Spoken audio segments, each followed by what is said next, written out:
is Maria Barr. I'm a junior at Glen Academy, and today I will be reading you Young Harriet Tubman, Freedom Fighter. Harriet Ross Tubman was born a slave, but she spent her whole life fighting for freedom. There are no slaves in America now, but when Harriet was born around 1820, slaves worked on big southern farms called plantations. They worked in the hot sun from dawn until dusk. It was hard, terrible work. Harriet and her family belonged to a farmer named Edward Brodus. They lived in a one-room shack on his land. It had no windows or furniture. Harriet and her family slept on rags on the dirt floor. Harriet was only 3 when she started working. Even though she was just a little girl, she had to carry messages many miles for Mr. Brodus. She was also hired to work for other families. Sometimes they were very cruel to her. When she was 9 years old, Harriet cleaned houses and took care of babies. It was hard work for a little girl. Harriet did not complain. She did not want Mr. Brodus to sell her to another master. 2 of her sisters had been sold already. After dark, the slaves got together to talk about freedom. They told stories about Moses, the man who led his people out of slavery. And they spoke about the Underground Railroad, which took slaves to freedom in the North.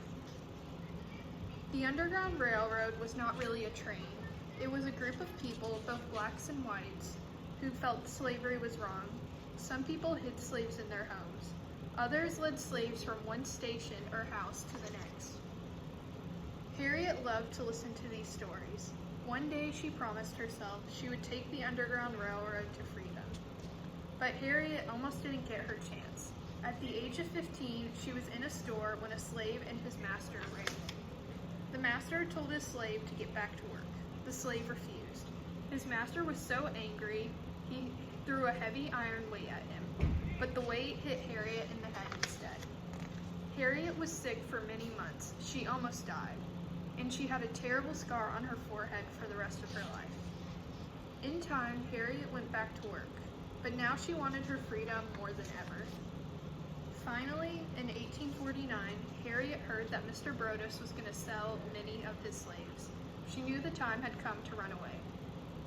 During the day, Harriet hid in people's houses. She knew Mr. Brodus was looking for her. At night, she walked for miles through the woods to get to the next station to the Underground Railroad. The journey north was long and dangerous, but there were many people to help her along the way. At last, Harriet reached Pennsylvania. There was no slavery there. Harriet was free. Harriet could not forget that her family was still in slavery. She went back and brought them to freedom too, but there were many more people who needed her help. Harriet helped over 300 slaves escape on the Underground Railroad.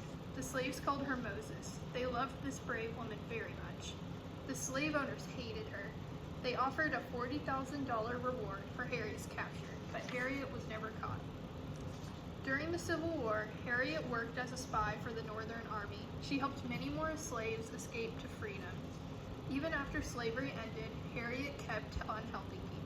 She spoke out for women's rights. She started schools for black children and homes for poor black families. When Harriet died at 93, she was given a military funeral. It was a great honor for the woman who had fought so hard for her freedom.